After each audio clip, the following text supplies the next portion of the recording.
Hey guys, Tales of Creed here, and welcome back to some more Let's Play Trails of Cold Steel 2. Last time we left off, we finished up Act 1, and we finally have all of Class 7 reunited at long last. And as you can see with that, we get a nice little title screen with everyone hanging out. Unfortunately, it's not so nice in-game, considering as soon as we got everyone together, the Pantagruel showed up, and Crow showed up, and Rufus showed up, and all the bad things happened, and it's not a great day. Even though it looks like a great day. We had one nice free day. So I thought I would start off the game out here on the title screen just to show this off, because next up, we're starting up the next part of the game, which is going to be interesting, to say the least.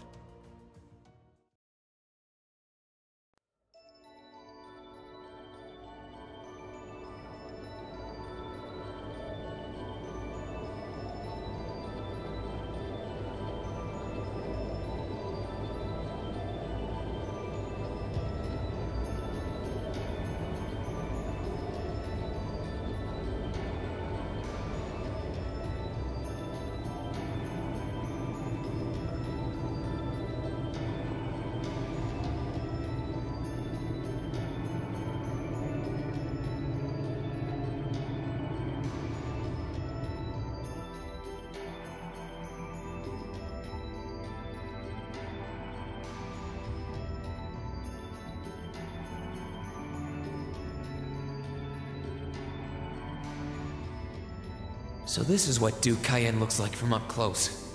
It's hard to believe that I've ended up in the same room as the leader of the Noble Alliance. Although, I guess we did meet back in Legram before the war broke out. Rean Schwarzer. Truth be told, we don't want this war to drag on any more than you do. Really? We only acted as we did, due in part to our dearly departed Chancellor's behavior being far too unreasonable to justify turning a blind eye. He garnered the trust of His Majesty, and in turn misused that trust. He flagrantly disregarded this nation's beloved culture and traditions, treating Erebonia as if it were his own personal property. Surely you too noticed this. Well, I can't say I disagree. We did hear story after story during our field studies about how aggressive his policies were, about the way he didn't care how many enemies he made as a result, creating terrorist groups like the Imperial Liberation Front.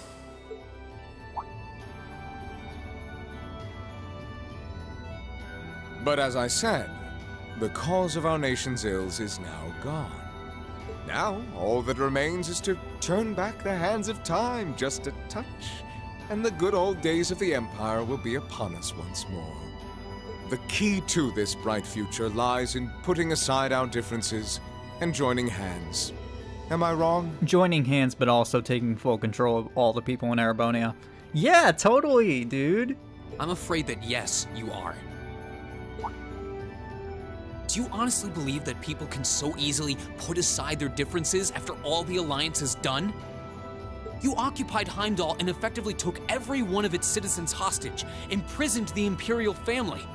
And let's not forget how you're now in league with the enemy nation responsible for the destruction of Gorelia Fortress.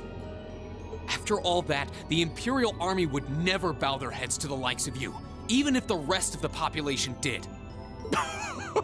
My word, I'm afraid there's been a terrible misunderstanding.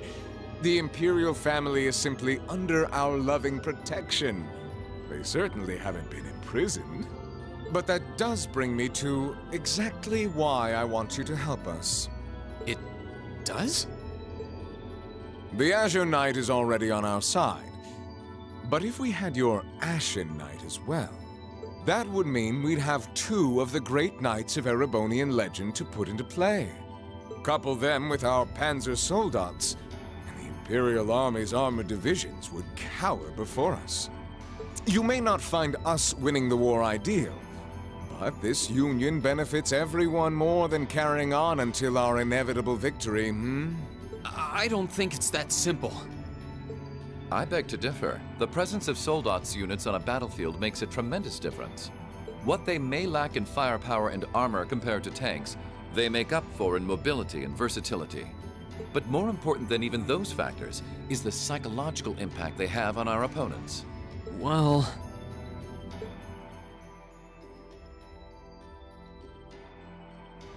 We're only human.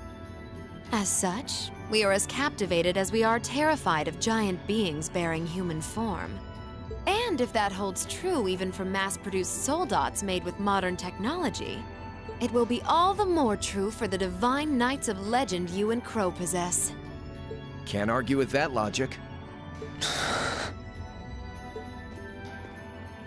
I will say it once more.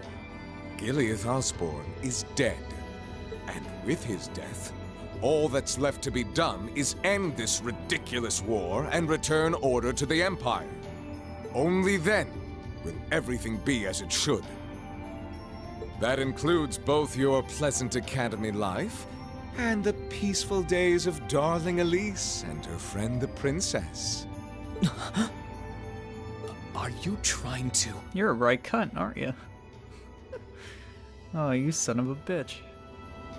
Whatever you ultimately decide, their safety is guaranteed. I would ask that you promise him this, if nothing else, Your Grace. But of course, I'm not a monster. Rovis. We may stand on opposite sides of this conflict, but I still sit on Thor's board of directors. And in that capacity, I suggest you consider carefully the choice before you. After all, every soldier must decide for himself whether a cause is worth fighting, perhaps even dying for. I look forward to hearing your answer. Not a big fan of Cayenne. He's kind of an asshole.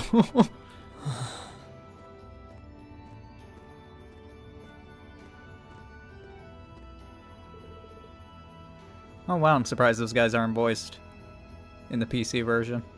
Considering like they voiced out like some like random Jaeger Corps dudes and stuff, it's kind of surprising. Man, what a great time being on the Pantagruel, hanging out with Duke Cayenne. Seems like a nice bro. Totally not imprisoning the Imperial family. Crazy talk, dude. It's crazy. So, welcome to intermission aboard the Pantagruel.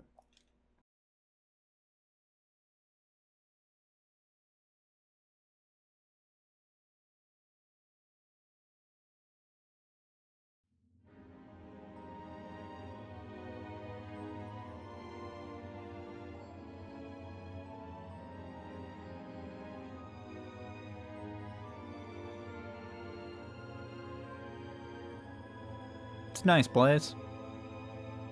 I'd hang out. They got a piano. Like, pretty dang good.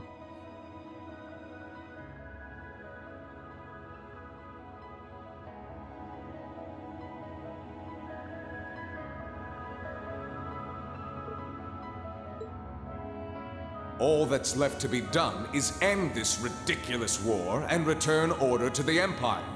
Only then will everything be as it should. That includes both your pleasant academy life and the peaceful days of darling Elise and her friend the princess. I suggest you consider carefully the choice before you. After all, every soldier must decide for himself whether a cause is worth fighting, perhaps even dying for. I look forward to hearing your answer. It's hard to argue that this war began because the noble faction went too far. But the longer it goes on, the more people are going to suffer. Am I really okay with that?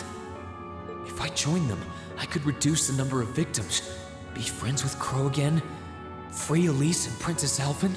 I don't know, is friends with Crow by joining the Noble Alliance like a real thing? Just seems like you're just joining together for a common cause, but I don't know if you would be friends again. As much as I love Crow a lot, but I don't know about this. No, this isn't that simple. Think, Rean, think! I was able to reunite with the others, but Elise and Princess Alphen are still in the Alliance's custody. What's the best thing I can do? This isn't just about me. What do all of us want to do? Keep racking your brain like that and smoke will start coming out of your ears.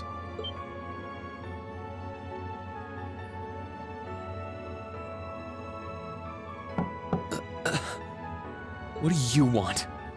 Hey now, no need to give me that look. I figured I was gonna find you busy thinking everything over like your life depended on it. And what do you know? I was right. How about you mind your own damn business? And don't you have better things to do with your time? I figured the glorious Azure Chevalier would be far too busy with the war to be hanging out around here. It's tough being popular.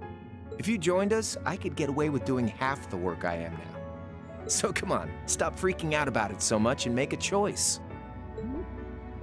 This isn't something I can just decide by flipping a coin, Crow. And besides, it'd probably be an easier choice if not for a certain someone. What's that in your hand, anyway? Grub, of course. Kinda early, but I brought you your lunch. Mind if I join you? Oh man, burgers. I love those. Hamburgers, fries, and onion rings, huh? Wow, straight up, just burgers, fries, and rings. What's the drinks? Crow, what are you drinking? Just drinking straight Nickelodeon guts goo or something?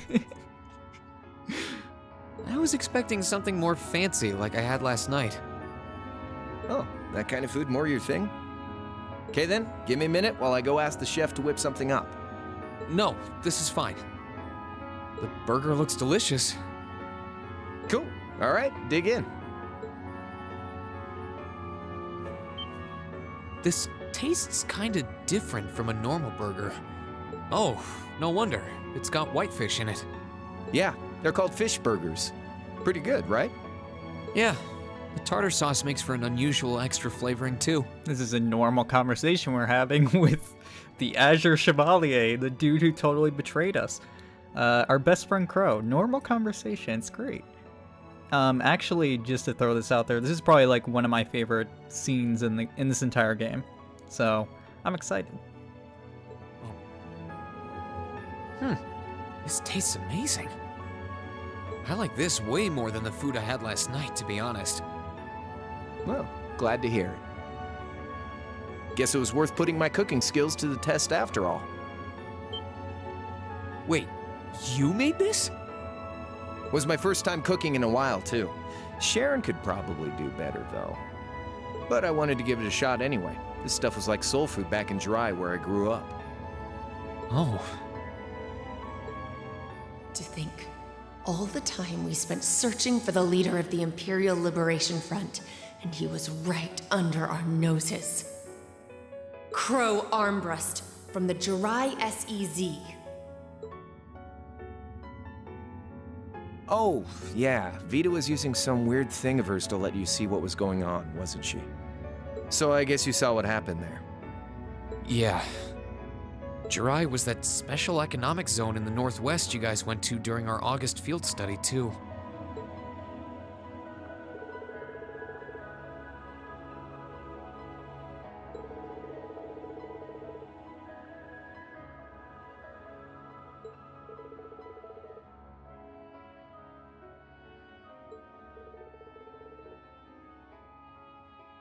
So, Crow was originally from Jirai. He mentions a couple things that are like this line right here that's like, you know, the government kind of just like, you know, grabbed that thing and took it, whatever. But going into Jirai, they mention it throughout CS a couple of times. Very little. It's not a huge amount. I think throughout the Let's Play of Cold Steel, when they mention Jirai, I'm like, oh, I remember Jirai. But,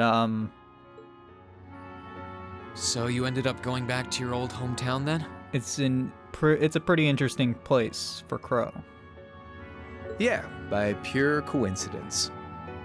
It's changed a lot since I was last there, so it was kind of surreal being back again. But it was nostalgic in its own way, too.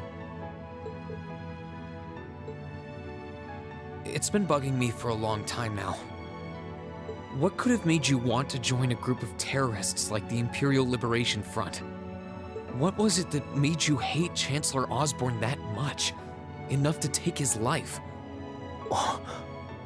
Tell me, Crow, please. I want to know what it was that made you who you are now. What kind of place Jirai was, how you lived there, and what you were doing before you entered the academy and met Toa, Angelica, and George. Where's the fun in prying into a guy's past? Save all that talk for your number one in class. Who's the lucky girl anyway? Elisa? Laura? Emma? Fee? And don't tell me it's Milliam, because, you know, it... I'm serious, Crow. I really want to know. Think of telling me your past as paying off the interest you owe on that 50 Mira. Because until I know, until we know, we won't be able to move forward. You're really serious.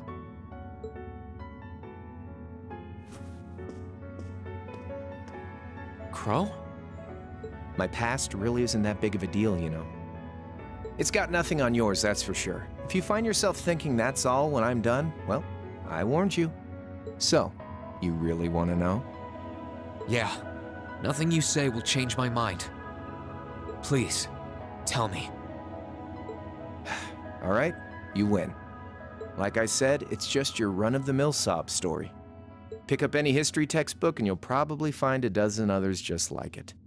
It's the kind of story that's so common no one bothers to remember it, like it never even happened. Back in those days, Jirai was known as Jirai City. It was a city-state off the coast of northwest Ymir that prospered through maritime trade with West Erebonia, Northumbria, and Remiferia. It had a population of around 150,000 people, so it wasn't exactly a big place or anything. Because of that, the surrounding nations left it alone and let us live out our days in peace. We were pretty fortunate, all things considered. Until about 20 years ago. That was when the Northumbrian disaster struck, and much of the Principality of Northumbria was turned to salt. And as a result, trade on the northwest shore was reduced to virtually nothing. That incident he mentioned, by the way, of Northumbria turning into salt, a lot of that information is in Trails in the Sky the Third, if you're really interested, or you can look it up if you want to know about it. It's a pretty interesting story, honestly. It's probably one of the most interesting things about the world that's happened. I don't know how much I can really go into it, but long story short, a pillar of salt basically fell on Northumbria, and anything it touched and all the surrounding place around it just turned to salt. It was fucking nuts. And if you try to touch that shit, you basically turn to salt. It's just some weird phenomenon that just happened. I need to reread it because it's been a little while since I checked the Wikipedia page on it and played through Sky Third. Because I was going through, like, I was having a phase of just researching a lot of shit. But the salt pail incident is, like, one of the most interesting things for me. But it's been a little while since I've read about it, so I might not have all the greatest information on it. But I recommend checking that shit out. It's cool, but play Trails in the Sky Third first. Day after day, Jirai's prosperity started to fade away. Still, it wasn't all bad. We had our fishing, our historic landmarks, our septium mines. We could make use of those to get trade going again, both to keep our state running and to help out Northumbria. In fact, the one who advocated that approach was the mayor, my grandfather. He was the last mayor Jirai City ever had. He was a stubborn old bastard, but he had this wry sense of humor, and was well loved by everyone. I lost my mom and dad early, so he was also my only living relative. He taught me just about everything a guy could know. He was like a mom, dad, and your old master rolled into one, I guess. Anyway, fast forward to 10 years ago. Out of nowhere, we received this proposal from the Erebonian government. They said they wanted to extend a railway line from Heimdall all the way to Jirai. We relied on the sea for trade before, but there wasn't any reason to believe we couldn't benefit from being connected to Heimdall by rail. The proposal drew overwhelming support from the city's council, and as a result, my grandfather was forced to accept. Within a year, the city had all of its old life back and then some. The streets were more bustling than ever. But keep in mind, this was the result of huge amounts of imperial capital flowing into the city. Land and buildings we once treasured were bought up left and right. Everything became a target for investment. People only cared about making money. Something similar supposedly happened in Crossbell too, but unlike there, no opposition existed in Jirai. Yeah, he's super right. Holy shit. Oh no.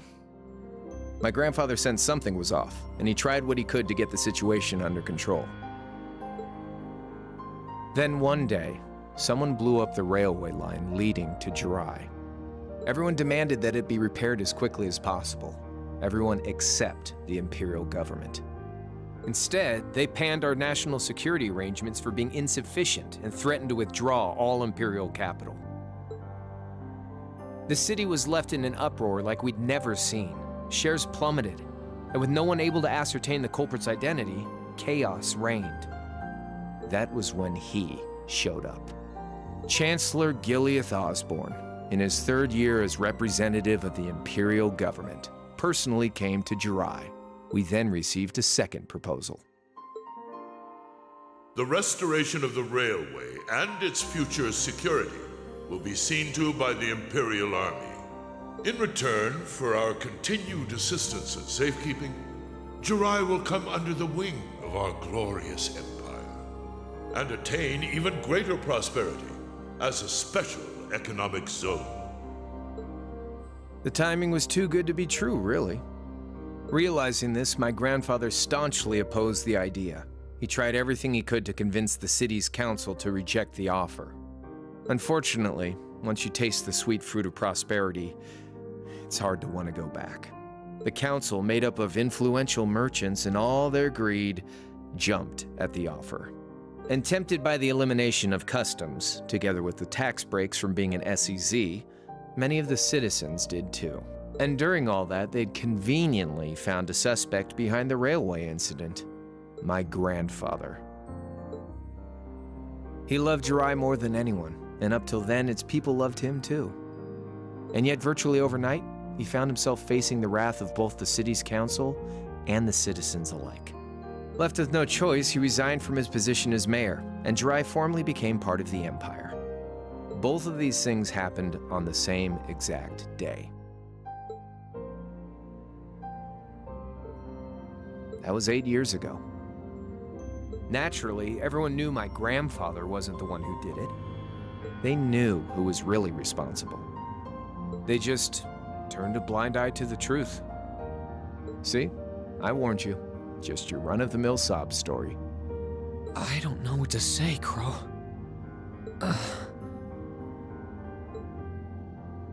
What happened to him after that? Your grandfather? One day, he just up and died. Once he resigned, the whole affair with the railway getting blown up was all but forgotten. He lived comfortably in retirement for about half a year, fell ill, and that was that. He just lost the will to go on, I guess.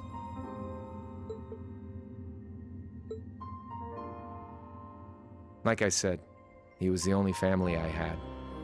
I mean, I had plenty of friends even then, but I chose to leave it all behind. I was 13 at the time. I wandered the land, doing whatever I had to get by. That was when I met old Cayenne, who happily indulged my hatred for the Chancellor. And with his financial backing, I went out with the goal to find others who were just like me. That was the beginning of the Imperial Liberation Front. Gideon, Scarlet, and Vulcan were among those I recruited. I had also met Vita then. I only knew her as the woman who had often come to see Cayenne. She guided me to a place below the city of Ortis, and there slept the Azure Knight Ordine. One after another, I overcame the same trials you did with your friends, but alone. And once I'd proven myself worthy, Ordine accepted me as his awakener. That was 3 years ago.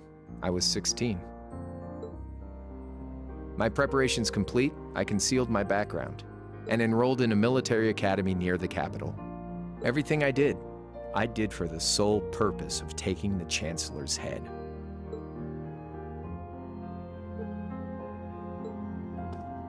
Come on now, what's with the face? You look sadder about all this than I do. Yeah, I guess. I swear. I'm not trying to tell you the Chancellor was evil or anything. What? Still, there's no denying that he managed to outwit my grandfather. And he may have lost, but Pop's always loved a good gamble. It's thanks to him that I'm pretty good at chess, card games, that kind of stuff. I'd say it's fairly normal for a student to want to avenge his master's defeat, wouldn't you? Maybe. At the end of the day, there's no denying this country has problems, and the Chancellor's methods were making them worse. I studied those problems, worked out how to use the situation to my advantage, and then won the game with an all-or-nothing gamble. But when you think of how peaceful Jirai is now, I'd say I've got a duty to clear up the mess left behind by my game too, which means ending this war and restoring peace. So it's only when that's done that my game is truly over.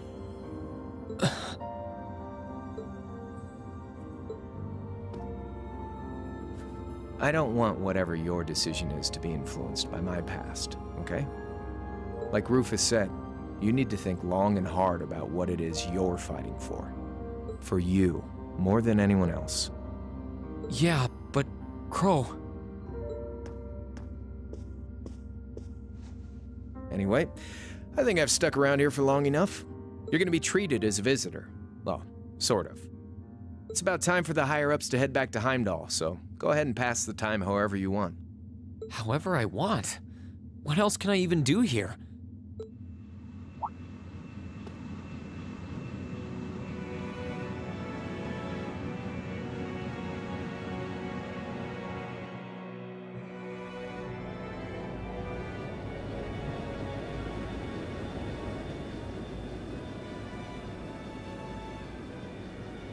You guys, like, going out somewhere?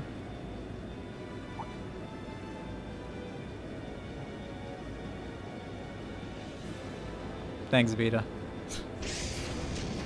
Alright, see you guys later. It was fun talking, like, for 5 minutes. I don't know, Dukayan made, like, a really big deal about wanting to talk to me, and then he just kind of left. There'll be no guards outside your room, so if you want to try and escape, be my guest. Just keep in mind that some members of Ouroboros and Zephyr are on board too. Not to mention me, Scarlet, and Vulcan. So if you're up for a gamble of your own, get ready to take all of us on. Sounds fun.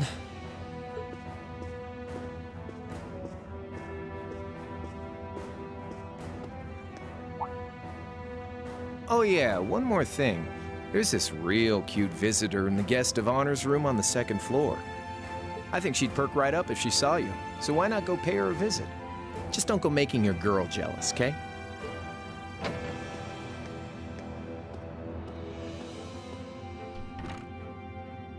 I wonder who he means. He said she's in the guest of honors room. Well, I can't waste much time here. I told everyone I'd definitely come back soon. Right now, I need to gather as much information as I can. I can make my choice after that. At least then, it'll be an informed one. Alright, with that...